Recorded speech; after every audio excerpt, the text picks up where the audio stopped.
All right, hello everyone. My name is Elena Harkness. I am the Executive Director of Current, and on behalf of this wonderful Third Coast presenter dream team that you see here assembled in front of you, I'm very pleased to welcome you to our second Third Coast Water Seminar of 2021. We've got a great topic and speaker for you today. As always, we really love to have interaction with our speakers, so please submit questions in the Q&A tab and any general comments you have in the chat. We'll do our best to make sure we're getting all of those answered. Our event is also being recorded, and this recording link will be shared, as always, with our Third Coast Water Seminars on Current's event page and our YouTube channel. All of you that have registered will receive it post-event, but you can also go anytime to our YouTube channel to check out past speakers. It's becoming a really great catalog of speakers from across the country with expertise on quite a range of water topics. So I highly encourage you to subscribe to the YouTube channel and check out some of our past events. Just a very quick agenda. So we will be introducing our speaker, Dr. Paul Westerhoff from Arizona State University.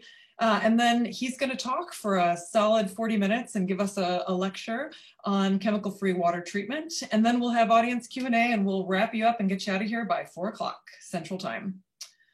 Just a bit of brief background on Current before we begin. If this is your first time joining us at a Third Coast Water Seminar, Current is Chicago's water innovation hub. We've been around since 2016, and our job is to create collaborations that help to grow our blue economy, drive innovation on water technology, and help solve persistent water challenges. All of us can agree that there is a global challenge with water, many challenges in fact, that here in the Midwest, in Chicago where we're based, really come to ground right in our backyard. We all need more healthy water for our homes, drinking water, clean, fresh water to drink, and less flood water in our basements, or in my case, in my office, in my ceiling, from all the meltwater that we've been having from all the snow this past couple of weeks. Water scarcity is a huge challenge affecting the well-being of people all across the world. By 2025, we know 2/3 of the world's population could be facing water shortages. Not as much of an issue here in our Great Lakes, although water affordability and clean water access is still an issue. But again, it's a global challenge that we have our eye on. Climate shifts, bringing more damaging rains here in the Midwest, droughts in other places. We're worried about our coastlines. Lake Michigan is up 6 feet since 2013. It can rise 3 more feet in the next decade. We have to figure out with these changes right on our doorstep. And of course, water quality and the ever-changing array of contaminants that are making it difficult for us to address clean water in our houses and our homes and our businesses. So these are the global challenges we're thinking about all the time. But our problem statement is not that we need to actually find solutions to all these problems. It's that we need to find them faster than we are already doing. Innovation, especially in water, often takes collaboration at a scale that is much larger than one organization or individual could take on alone. Current exists to build the partnerships that get this done among industry partners, government, nonprofits, businesses, and researchers like the folks assembled here today, who are all really interested in figuring out how to take rational risks to build solutions faster than we would be able to alone. Current exists to be an unbiased advocate for the best water solutions and policies. So our job is to stay on top of the latest in water technologies, acknowledging that the field, or many fields that exist, are changing really rapidly. So we have to constantly be scanning the horizon, assessing these technologies, and then recommending the best solutions for others to try, or in some cases for us to pilot. So all the time we are doing this scanning, and we have an evolving pilot portfolio that's helping us to meet these emerging challenges. Right now, we're working on sewage surveillance with a number of partners, using wastewater as an early warning indicator for SARS-CoV-2. That's a really exciting public health application of water research that has so many possibilities yet to be unlocked. PFAS elimination. This is, we're finding ways to target and destroy these forever chemicals that are contaminating water all over the world in so many different ways. And then lead detection and removal. So this is a big challenge that we are facing here in Chicago and Illinois, finding better and faster ways to deal with this massive infrastructure issue that affects people in their homes. So that's a bit of a sweep through the landscape. The Third Coast Water Seminar was really started as a way to bring together the Midwest's tremendous assets from our universities that are all full of problem solvers that have a range of expertise on all of these different water issues, and invite in speakers from all over the country to come share their perspectives and kickstart more collaborative problem solving here together. So I'm going to turn it over now to one of the co-founders of the Third Coast Water Seminar Series, Junhong Chen. Dr. Chen is the lead water strategist at Argonne National Laboratory and a professor of molecular engineering at the University of Chicago's Pritzker School of Molecular Engineering. As one of the founders of the Third Coast Water Series, he's going to introduce our speaker today. So turning it over to Junhong, and thank you so much. Thank you, Elena. Good afternoon, everyone. It's my great pleasure to introduce our speaker today, Dr. Paul Westerhoff. Dr. Westerhoff is a Regents Professor in the School of Sustainable Engineering and the Built Environment at Arizona State University, and also the Fulton Chair of Environmental Engineering.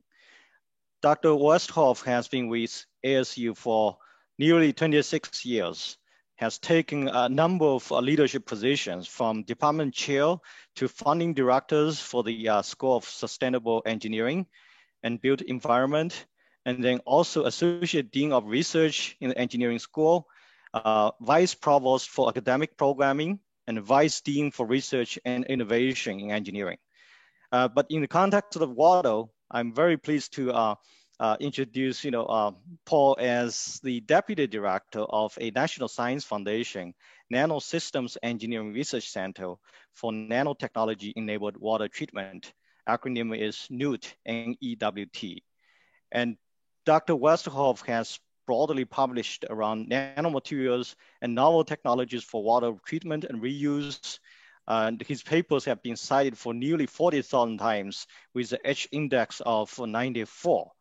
And he has received a number of really prestigious awards, including the most recent ones, 2020 AP Black Award from the American Water Works Association, and 2019 NWRI Clark Prize for excellence in the fields of water science and technology. Without further ado, please join me in welcoming Dr. Westerhoff. Over to you. Great. Paul. Thanks, Elena. Thanks, Junhong. So I'm going to go ahead and start sharing here.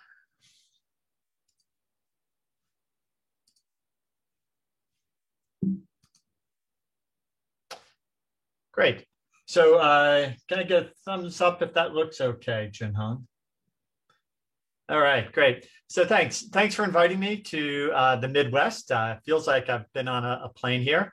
So I'm going to talk about kind of one aspect of our work related to chemical-free water treatment, hopefully really to get people thinking forward in time.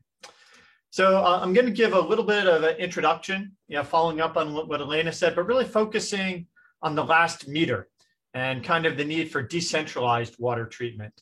As Junhong said, they asked me to talk a little bit about our NEWT Center and what it is and how it's leading to some interesting innovations. I'm going to give a pretty detailed example where we go into some physics and biology then around biofilm mitigation using optical fibers. And then I'll give a very kind of short kind of overview of other ways that we can envision using optical fibers to purify water. And I'll wrap it up at the end with some future prospects. So Junhong, thumbs up if it still looks okay in terms of a screen. Great, thanks. So, a lot of us in the water area, pat ourselves, pat our grandfathers on our back for saving lives. And this is great. And we've been really successful in centralized water treatment. In fact, in many ways, it's a marvel. So I'm not going to say anything today to take away from that. I might, but I don't want us to say that there's not room for innovation still there. In fact, there's a whole toolbox of processes that you can have, and the black ones are kind of available today. The nano-enabled ones are just kind of highlighted here, but we can remove anything at a central location. We do a really good job at it. Lots of different ideas, toolboxes. Some are easy to do, some are more difficult, some are cheap, some aren't. But this toolbox has largely been focused on centralized water treatment. And what I really want to do today is to think about that last meter. And I'm going to talk a little bit more about that. And so, if you think globally, Elena brought up some of these, in terms of the number of people and where they are, that last access to drinking water or basic sanitation services, the numbers are still kind of staggering and scary. But even in the United States, over 45 million people use unregulated drinking water wells for their water, and very few of those are disinfected, if not any other type of treatment. And, depends upon how you do the math, but roughly a quarter of the US population, is exposed in some way to water or water systems that have violations for water pollutants. And now, if you look at the top 5, you can go a little bit deeper if you want, but the top 5 most commonly reported health-based violations are shown here: coliforms, disinfection byproducts, nitrate, arsenic, and lead and copper. I'd argue that the ones I have here in red, coliforms, disinfection byproducts, and lead and copper are actually all related to disinfection. We try to add disinfectants to kill coliforms. We form carcinogenic byproducts. And you'd say, how's lead and copper? Well, chlorine and chlorine byproducts like chloramines or nitrification really do change the redox conditions in your houses and do affect lead and copper in homes. And we saw this in Washington, D.C., for example, when they changed from free chlorine to chloramines. So these are the top 5 issues, and a lot of them happen really close to your home and where you use water. And in addition to official violations, the news is filled with these things. This one's about a brain-eating amoeba in Louisiana water. As people take showers, you can inhale these. Legionella, is also really occurs kind of in plumbing networks and buildings and homes. And it's this last meter before water comes out and is actually used, in this case by people, and I'll expand that in a little bit. That is something that we're not really good at. Municipal systems deliver pretty clean water, out into the streets. And that last meter is really what's important. So in some ways, despite our best intentions, centralized water treatment is not always adequate. And we really do sometimes think it's the developing world or these people who only have, well water. But I'd argue that it is still, a lot of other opportunities to improve public health and the perception of clean water. So clearly, our kids used to go to school and drink out of water fountains. And, a lot of the issues I said were related to, bacteria, to amoeba, to Legionella, to biofilms, really at this last, bit. And we think about it oftentimes in terms of drinking water. But a lot of those organisms really live inside of biofilms, and then they get sheared off and come into our drinking water. But I'd argue that biofilms are pervasive, across all of our water systems. This is a reverse osmosis membrane. With biofilms, it's something on the order of 20 or 30% of the energy costs of desalinating water is oftentimes associated to biofilms. So there are operational issues in cooling systems, hot water things, where we actually use tap water in here, but we can build biofilms, and Legionella is a big issue. Right now, there's new regulations in New Jersey, in New York, and Pennsylvania in building management systems. Then you can go for the last inches, not just the last meter, but also things like biomedical devices. Here it's a catheter that water goes in and out of the body, and it's that last meter that sometimes you need really clean water that's biofilm free.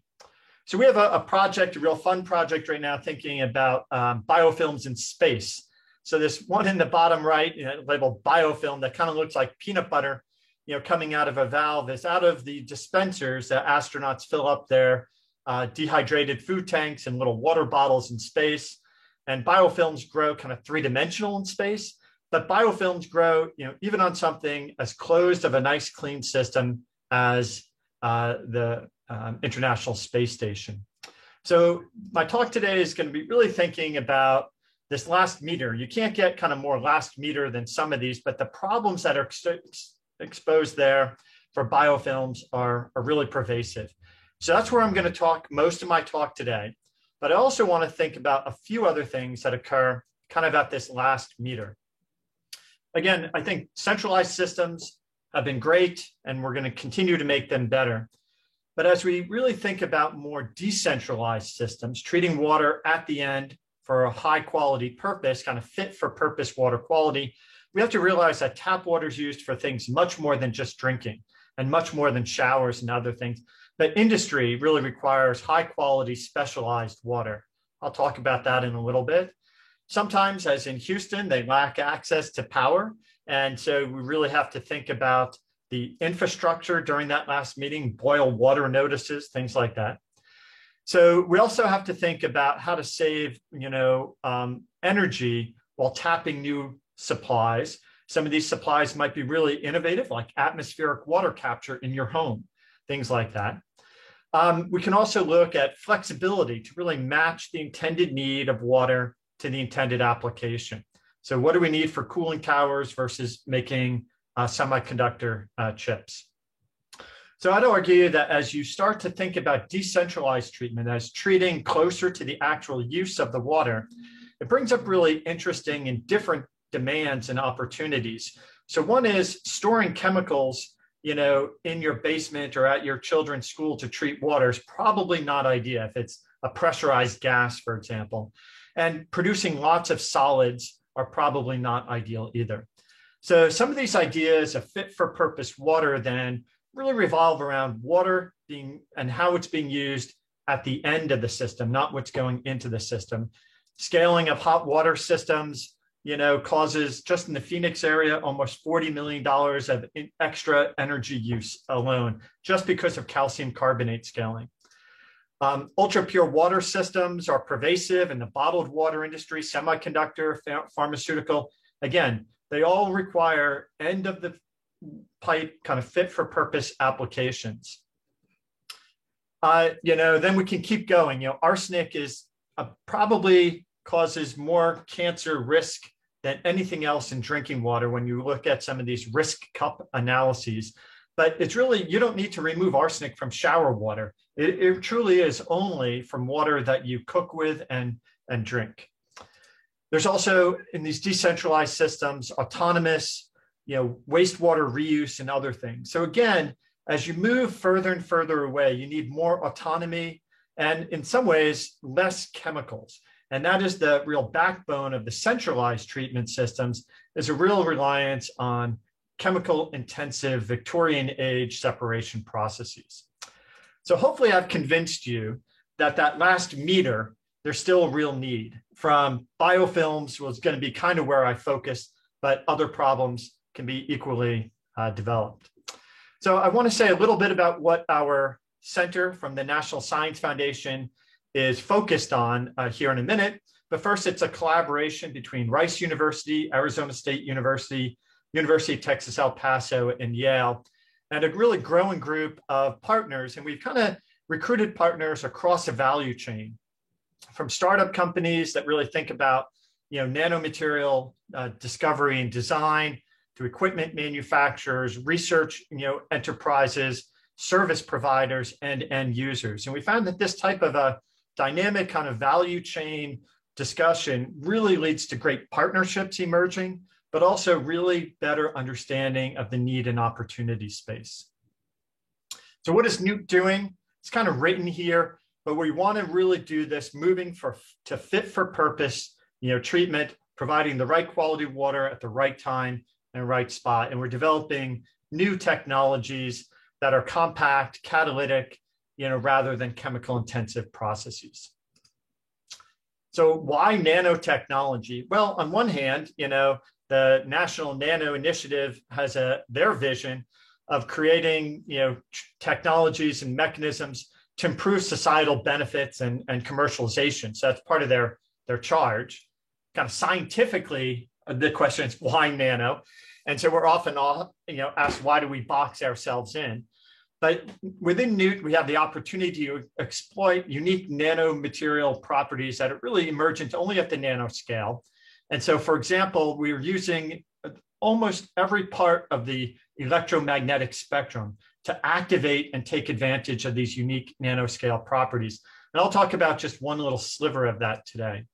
But then we're also looking at how do we leverage other unique nanoscale materials to accomplish and those needs that we mentioned at this fit for purpose applications. All right, so I want to then take this deeper dive now into biofilms and disinfecting biofilms. Again, these are, in membranes, in these plumbing units on the space station. And there are places where you can't put chlorine. So chlorine reacts with polymers. They can't bring chlorine to the space station. There are places where you can't put UV lights. They don't wrap up inside of a membrane, and you can't shove them into small pipes. So what I'm going to look at are these types of examples on where we want to control biofilms. Just biofilm kind of 101, they start to attach on a surface, they grow, and then they detach. And so biofilms are what, cause corrosion underneath the biofilm. Biofilms harbor Legionella, some of those amoebas as well. And that's what comes off when you change the pressure. So it's hydraulically released off it. So the question is, how do you mitigate biofilms on surfaces? So some would say just add chlorine. And hopefully I've told you why, and some of the reasons here, some of the locations at the end of the system where chlorine is not an option. And we know that you do form different byproducts when you add chlorine. But if we think about biofilms kind of growing on the gray here, and the water is water, or the blue is water, you say, okay, let's use UV light. And UV light, can pass wavelengths of light through the water to irradiate and biofilms on the surface. And increasingly, there's tremendous opportunity to use LEDs, light emitting diodes, in a similar mode. They don't put out as much in terms of intensity of light, but they've been configured. You can already buy them inside of faucets in your sink, where they put LEDs inside the faucet to disinfect things like Legionella right at the end there. But in all these, you have light passing through water before it hits the biofilm on the surface. And they're all traveling from kind of a point source. And so first, the question is, why UV light? Well, UVC light, and I'll show this in a minute, provides wavelengths of light that emit light that overlap with the absorption spectrum of nucleotides or DNA and RNA inside the biofilms. So there's an absorbance by these molecules. You shine light on these molecules in that same wavelength. You cleave those bonds and you prevent replication of the organism. So this is kind of a well-known, and it's really this UVC 250 to 300 nanometers that is the most effective. And this has been leveraged in centralized treatment using short contact times, less than 10 seconds, high intensity UV lights. So we clean the water for a few seconds, and then it spends a few days out in the distribution systems. So the question is, how can we, again, put this at that last meter? So let's think about some of the challenges here. This is maybe an exaggerated curvy surface in gray with the orange biofilm growing on the surface. But if you have a point source of light, light doesn't go around bends very easy. So you can shine it on a very flat surface. Some of the surfaces we're working on with NASA are kind of accordion shaped light, so very rough surfaces. You can imagine, how would you put this inside of a spiral wound membrane? It would be very difficult to shine light everywhere where you potentially have a biofilm. Now you can use lamps or LEDs, but they both suffer from these point sources. Now we also know that light travels in straight lines, and it doesn't do a real good job going around bends. So here in these kind of water lines of literally the last meter, they're bent, right? So if you have a point source, light's not going to go around that bend and be able to disinfect it very efficiently. So what do we want? We want light that could be emitted kind of throughout a system and be able to be flexible and go around these bends. So what I'm showing here is kind of something blue that's kind of flexible, and the purple is the UV light coming out of it. So how can we make something flexible to go around bends? So this is in a pipe. It could be in any of those fittings. You can actually turn this into spacers in RO membranes, for example. So these things kind of exist. You can go and buy side emitting optical fibers, kind of like glow sticks, but these are polymer membranes. You have a light source at one end, and they glow along the whole range. And you can make them all different colors. So this sounds great. Problem solved. Go off and buy these things and stick them in your pipes. The problem is that this doesn't work in the UVC range. It works very well in all these colorful ranges of visible light. But as soon as you get to UVC and then shorter wavelengths, the materials start to absorb the UV light energy instead of letting it be transmitted or side emitted. So we have some ways to kind of overcome this, but there's a couple of factors that exist, and why haven't they done it? The main is that the fiber core absorbs a lot of UVC light. Think of why you use quartz for doing certain things instead of other types of glass or other types of polymers. And the fiber optic industry has done a really good job at being able to move light through it and not having it come out. And there's visible light applications. There's different texturing that you can do at the surface, and it really depends upon the wavelength of light and how it interacts with the surface. So what we were able to do is to kind of overcome those. We came up with a technology that we call kind of a side emitting optical fiber. And kind of briefly, there's a light source at one end. You can use a laser, but we use these UV LEDs. It has tunable power, pretty low power needs. Then it's really about choosing the right type of optical fiber material. So there's solarized glass, high OH glass that allows transmission of UV light. Now, when you go and buy them, they say, oh, they're not good. Well, they're not good if you're trying to move light from the Atlantic across the Atlantic Ocean.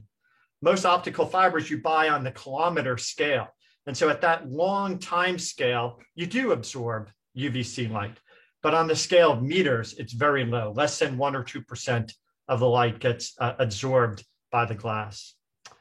So then the other trick is to coat the fiber such that it can be flexible. So I didn't know this till a few years ago, but most of these fibers are very thin, less than a micron in size, and you bend them. If it was just glass, they'd break. But by putting a polymer over it, you can actually make it very flexible. So the polymer is needed to protect the glass and make it very, very flexible. I can wrap these things around my finger, for example. So most polymers, though, also absorb UVC light. So we had to go to using a fluorinated carbon backbone chain of these polymers. Then third is really, how do you get light to scatter out? And I'll talk a lot about this in a moment, but we put silica nanoparticles on the surface, right on the glass and underneath the polymer. So it scatters the light through the polymer, and we really do make these glow sticks of UVC light. So it's really been putting these 4 pieces together to make one of these optical fiber systems. So a little bit about the physics of light. I've talked about kind of light moving from the left in an LED and how it propagates, through an optical fiber, kind of the cylinder that I'm showing here. And each of the materials that you use have different ends or different refractive indices. So a lot of managing light in these is understanding how to engineer, pick, and manage these refractive indices. So we have to remember back to physics that light is made of photons and electromagnetic energy. So light will bounce through here as total internal reflectance occurs.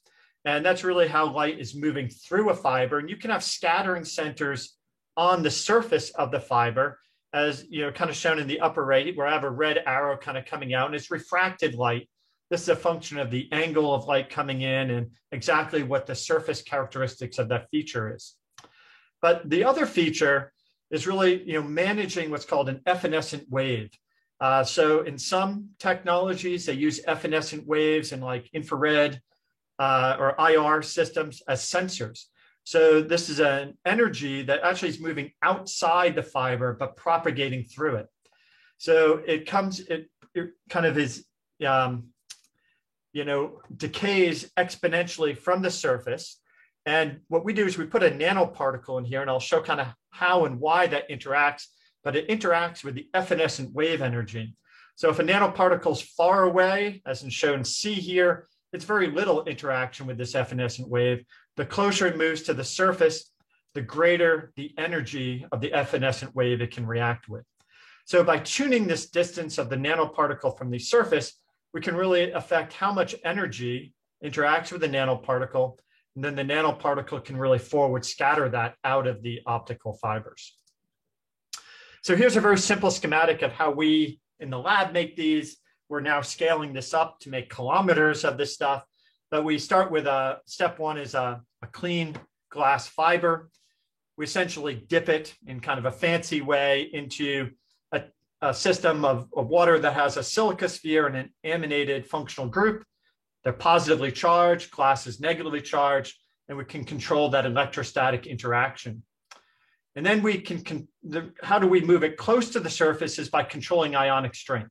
So ionic strength compresses the electric double layer, allows the nanoparticle to get really close to the surface. So that allows us to adjust the distance from the surface by looking at this, electric double layer interactions. Once we're satisfied where it is, we coat it with our polymer. And that's how we get this flexible side emitting UVC optical fiber. And it's hard to peel these away, but here are the spheres of these silica nanoparticles. They're kind of well packed. They're not perfectly well packed, and we'll look at a few more images of them. But again, we can control where they are relative to the surface. So again, kind of what does this look like? We can make an optical fiber on the left. This is showing with titanium. It's also silica. I'll show a little bit more of the titanium in a moment. We have the light emitting diode. Now we can make measurements to prove to ourselves it's side emitting. So here's an optical fiber. We have a light sensor. And this I sub S is the intensity of scattered light. We can move it up and down along the length of the fiber or away from the fiber, so we see where the light is coming out. And so this is taking it through an iPhone where you can actually kind of look at the UV light, or you can just change the LED. This is a pretty short one. So on the bottom is our LED source. Our fiber shown here, it's glowing sideways. At the end, there's just a lot of light left. It's been transmitted that far and can go further. It's just what we could get in the picture, but here it's kind of just coming out the end of the fiber. So you can see that it irradiates out. And right now we're about 2 to 3 centimeters in width from one of these fibers. We can measure the scattered light. And this is just showing different, early work showing different amounts of silica loading, whether we scatter light or not. So without the nanoparticles, we get very low scattering. Add the nanoparticles and scattering increases. And it is a little bit a function of the diameter of the particles. Right now we work at 200 nanometer particles. Some of the smaller ones actually absorb a little bit more light and resonate. So we don't want to use too small of a nanoparticle, but it really depends upon the wavelength we're trying to use. So we can kind of do this and I guess kind of get a three-dimensional view. So imagine an LED at fiber length 0. So it's along the length of the fiber and then a distance away from the fiber, right? So the further away you go, the light intensity goes down. Along the length of the fiber, it also goes down. So what the one on the left is showing is the light, being emitted along the length of the fiber. And we can have pretty high intensities, and we'll see what we can do with these. And without the nanoparticles or without this ionic strength treatment on the right, it's about an order of magnitude less light. So just by tuning this nanoparticles, how close it is to the surface, how it interacts with this evanescent wave, is one way that we can really tune the amount of light coming out of these. Again, I really want to reiterate kind of the key thing is where the nanoparticles are relative to the surface and how it interacts with this evanescent wave. So we've been able to do some AFM analyses of both the fiber kind of with these spherical nanoparticles on a surface, and it looks a little patchy.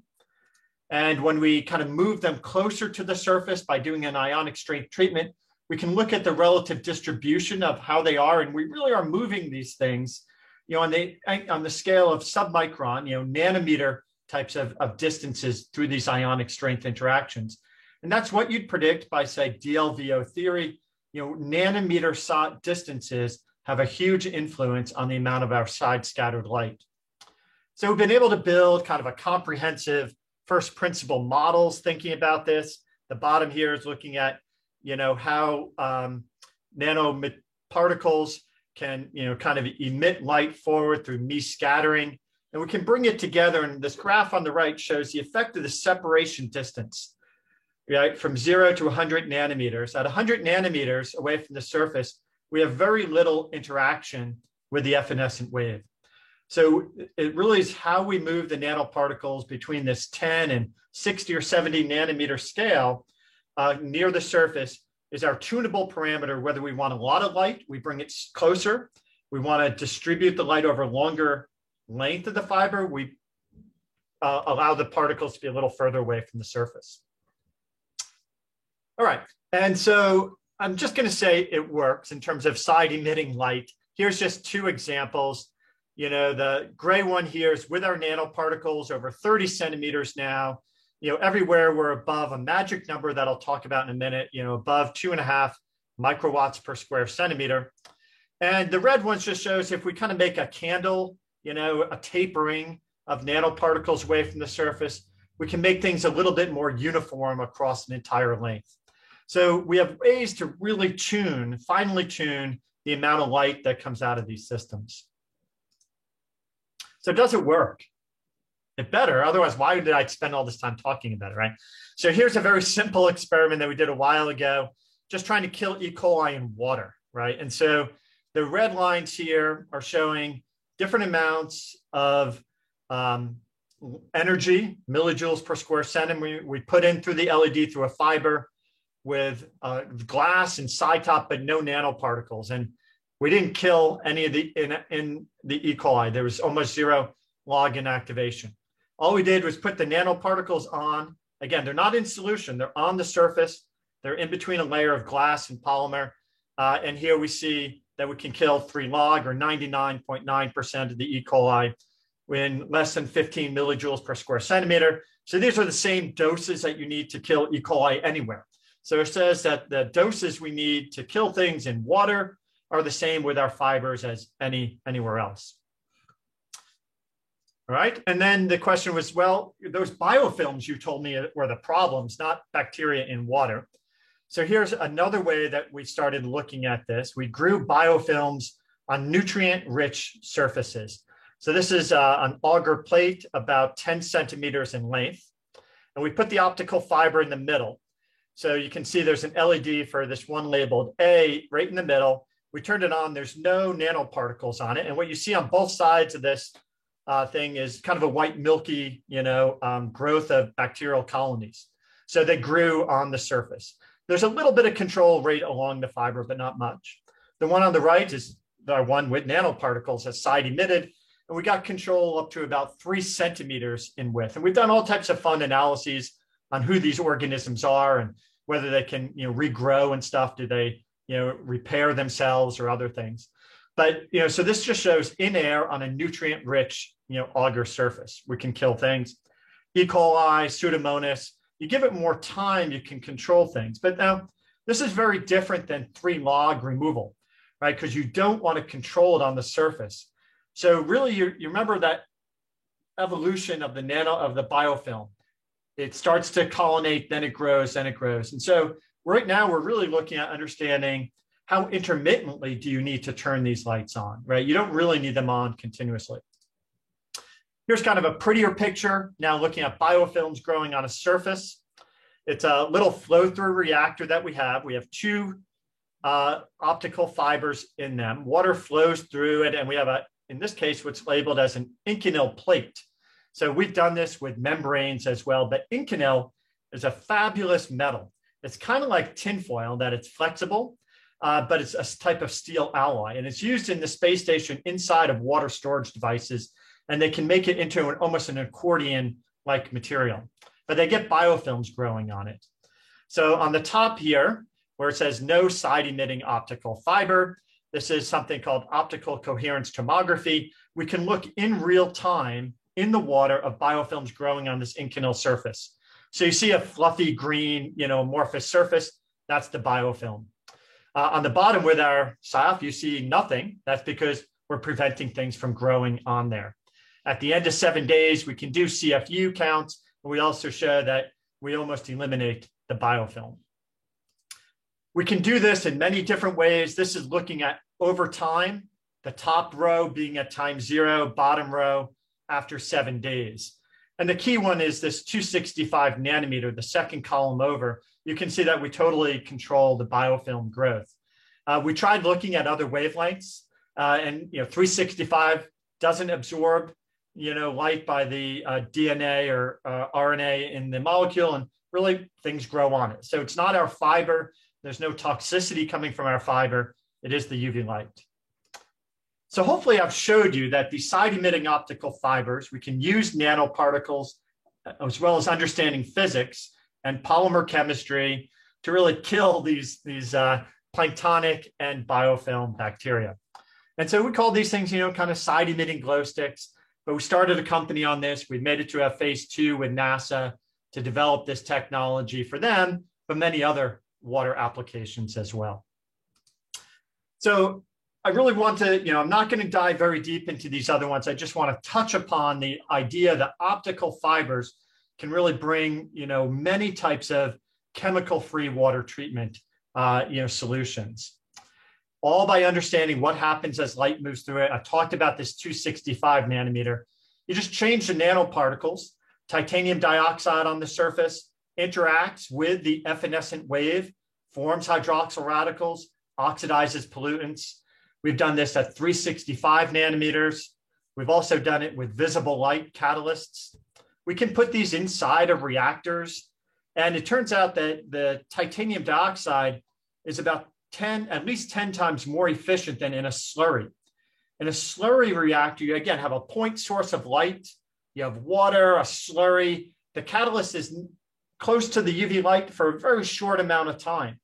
So here, the photocatalysts are continuously being illuminated as a thin film within these optical fibers. So it allows, again, for a much higher, what's called quantum yield of these, and even just changing from a single LED to having more optical fibers, we can make bundles up to 900 fibers. This is just showing the difference from 1 to 15 fibers from the same LED. You can manage the amount of light. And it turns out that less light is actually better, because sometimes you overexcite these photocatalysts and you actually waste the photons that are going into them. So controlling the interaction of light is really important. This really opens up a whole domain to use much more expensive photocatalysts, optically visible light active photocatalysts. And we've shown through modeling and others that it is the interaction of nanomaterials with the evanescent wave on the surface that is really critical here. And again, we've also done this with visible lights and catalysts. So that's a quick application: photocatalysts, disinfection. The last one is doing other types of chemistry on the surface. So now we're putting photoresponsive polymers on the surface of optical fibers.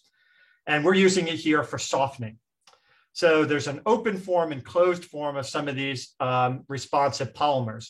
And you switch them by looking at different wavelengths.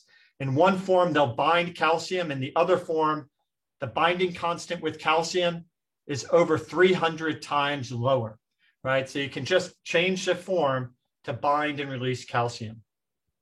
Very simple example. This is, one system that's with a white light, it's closed. You kind of have an open form to the molecule, and that's when it binds the calcium. So just changing the form of it will bind or release calcium. We can do this many, many cycles. This is just showing changing this absorbance of this open and closed form of this polymer. But we've been able to, develop this and put it. We haven't gotten it on the fiber yet. We're having it on other types of glass right now. We've been able to patent it and get investments in this technology. So we can take this, and here you just see one of our reactors, just showing how you can change light very easily with one set of LEDs at one end of it. So you don't need multiple light sources. And again, it's just a cyclical operation, kind of like ion exchange, but no salt, right? To bind and release the calcium, you just turn on different colored lights in a cyclical manner. All right, so hopefully that's tantalized you a little bit at the end, but it gives you one very narrow example of what Newt is doing to use unique nanoscale properties to harness water treatment using all different parts of the electromagnetic spectrum. Again, I just talked about one small piece today, and that how fundamental nanoscale discoveries are really needed. You need to understand there's physics in order to make treatment technologies.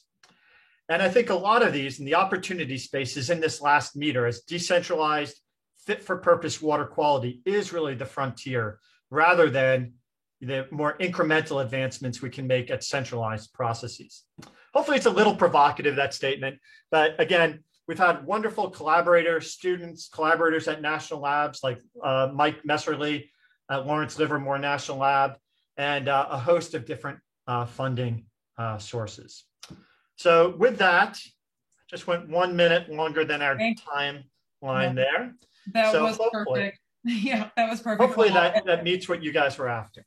Yes, well, and unsurprisingly, there are a ton of questions. So I'm going to try to do my best to condense these and get as many as we can. And feel free to leave your slides up if you like, just in case anybody wants to go back and refer to something. So to start all the way back at the beginning, the biofilm idea, is it more of a problem in piped in systems, or someone had a question about if you're doing atmospheric water generation, like harvesting water and trying to avoid pipes, like really, not having that be your issue. Where does biofilm also affect that? Or are we really concerned with these, bendy curvy pipes and, the last meter in pipes? Yeah, so biofilms, grow, anywhere. So one question on atmospheric water capture. So after you capture the water right now, some of these atmospheric water capture systems have UV light, ozone, activated carbon built into them. So we have a project with a collaboration with Pepsi doing atmospheric water capture. And there's a few things people really need to keep in mind is that air quality influences water quality. So way beyond humidity, we're talking about, organic materials in air end up going in water. Some of the ones that we've seen are low, things like acetone. Very simple, low molecular weight things that we know when they're in water are actually very biodegradable. And so they don't absorb well onto activated carbon. They are not photolyzed well by UV light. So you're bringing food into wherever you're storing your water. So especially for atmospheric water capture, inside those tanks, I grew up in New Jersey. Elena, you were saying you have water in your basement. My job was emptying our dehumidifier.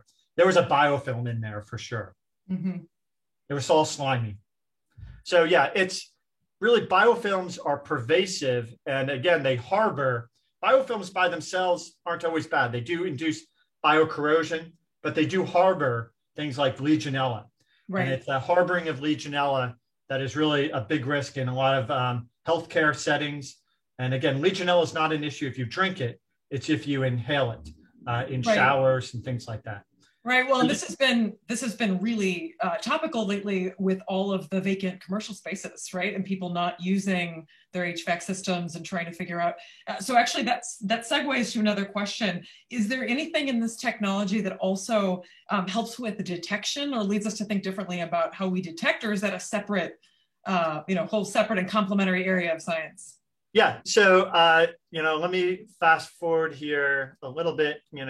Towards the end, let me go right here. Yeah.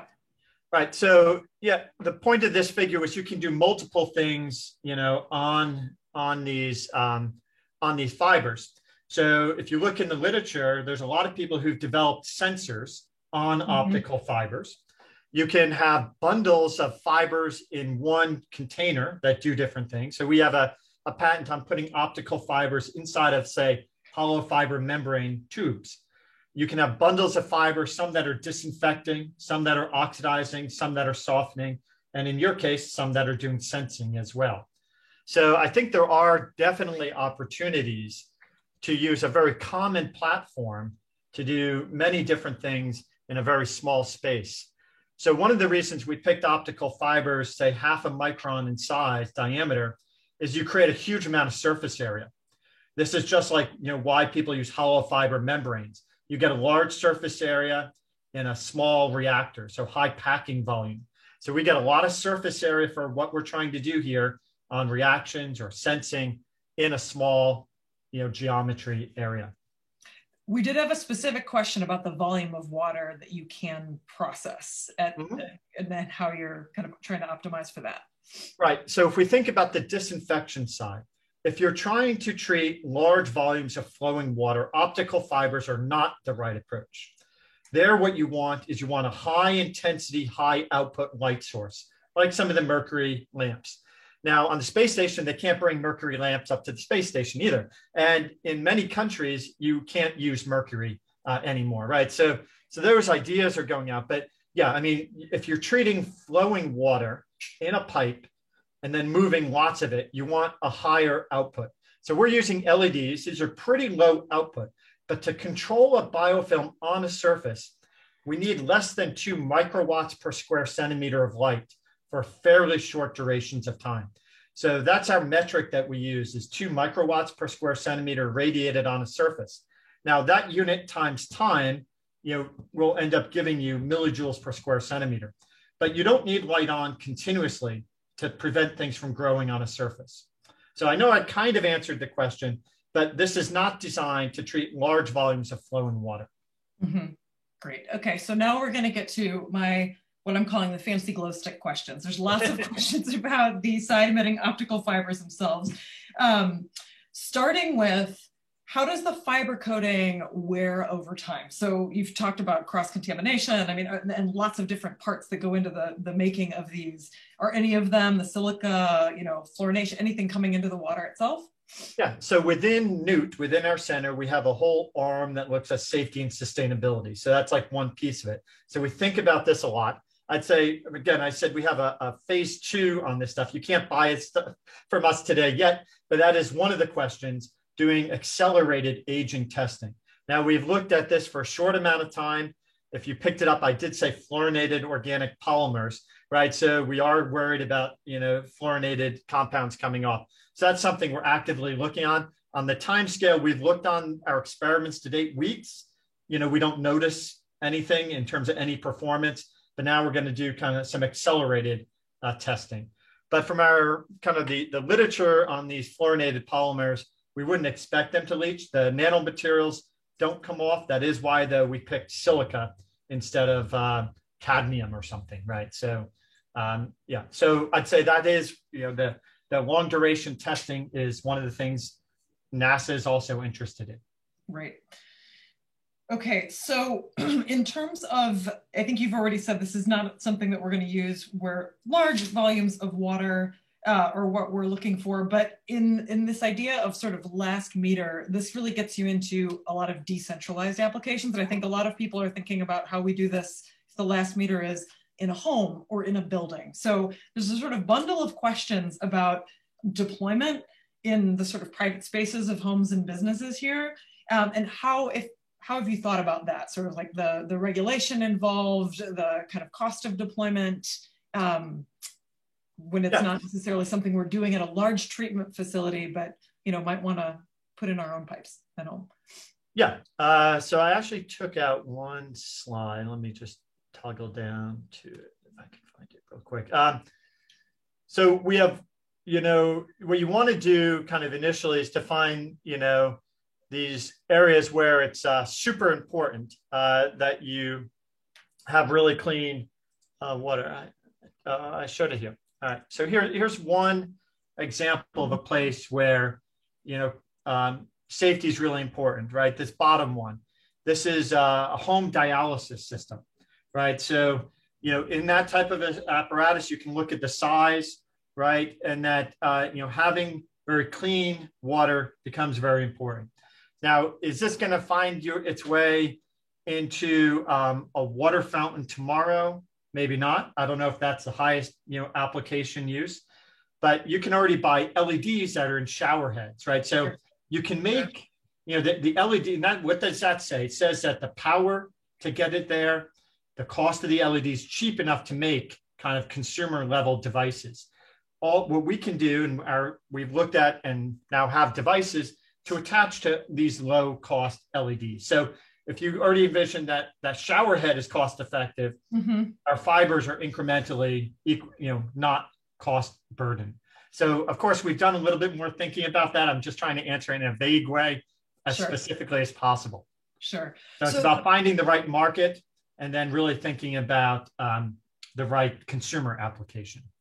So there's a lot of interest in this kind of commercialization and go-to-market strategy for this. So I wonder if there's anything else you can say about, either the constraining factors on some of the materials that are using? Like, where are the costs associated with our fancy glow stick production, and how are you thinking about that sort of now goals versus kind of future? Yeah, I think one is to really think about regulations, right? So these point of use devices are kind of self-regulated. So NSF International, validates that they don't leach things that are regulated. So you can get them tested in that way. So that's one kind of third-party type of a vendor approach. In terms of costs of these things, there's sad news and good news, right? So the sad news is for bottled water, it turns out that the lower your household income is, the more bottled water you buy. And it goes the other way. The higher your household income, the more kind of things you have in your dishwasher, in your sink, in your home, more point of use devices. So this market space exists, and there's very well defined kind of costs in there. But I'd really encourage people to look out. I know that people want to think of consumer applications, but there are many, many industrial applications where cost is less of a driver than maintenance, especially on the water systems, right? They don't want to be water treatment operators if they're making semiconductor chips, right? And so I think there are many, many applications for some of these technologies to find a foothold initially in key industrial focused biomedical, healthcare, other types of areas before they go to this low cost consumer market. Maybe I'm wrong. I'm not an economist, but I'd like to definitely have this conversation with people. So yeah, that's really helpful. I think that there had been a follow-up question about whether or not, like, how soon this would be a solution to our aging infrastructure needs. Like, if we're going to be doing replacement, would this be something that we would be putting into new pipes as they're being constructed? So do you see I think it's an option for sure, depending upon pipes. We've thought about lots of different meshes, configurations. So we have an end user in New York who we're working with on a Legionella and a cooling tower application. And just to tell you something about cost, because you kind of asked, that if you detect a certain amount of Legionella, you have to do a pretty, high level chlorine dioxide or comparable disinfection. You need a certain level of certification to deal with those chemicals. So it goes back to really what I was saying that's right on this slide, is this need to move away from on-site chemicals, because that increases the cost of who does it, how they do it, and the byproduct. So in some of these healthcare facilities, you're only allowed to do chlorine dioxide treatment at night. You have to flush the system before someone wakes up in the morning and consumes a byproduct that is chlorite and chlorate, which are regulated drinking water constituents. So moving away from chemicals is almost, it's not just going to a cheaper chemical, it's moving away from them entirely. And so we're working with them to put these optical fibers into initially cooling tower systems, because the regulation there is much different than nursing homes. So again, I think there's real opportunities to pilot, demonstrate, develop technologies in industrial settings before you really move into that pretty high, crowded area of point of use consumer, water drinking things. So there's a lot of other things at the end of the pipe. Yep. Right. And this would also be true. There's a question about ensuring system performance and compliance when you don't have highly skilled people necessarily in that last meter, ensuring the compliance around the system. And I think that kind of follows from what you said, right? Same thing.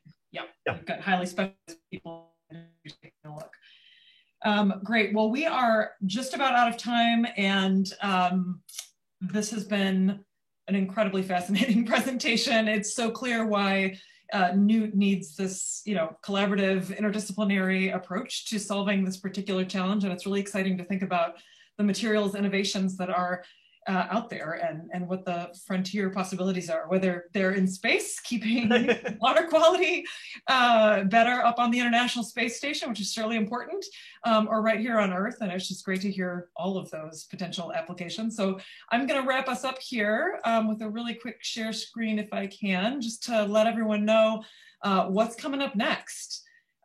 We've got a Third Coast Water Seminar at the end of March 31st at 3 o'clock.